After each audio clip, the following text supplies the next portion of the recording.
Hello साथी हो, हेर्नुहोस् मेरो छोरा र उसको साथी कराटे प्र्याक्टिस गर्दैछ। हाम्रै गाउँमा आउनुहुन्छ सरले सिकाउनलाई। हेर्नुहोस् प्र्याक्टिस गर्दैछ।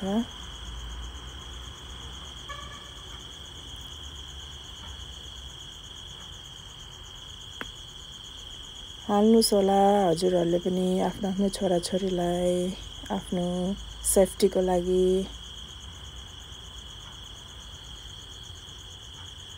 हाल्नुहोस् होला।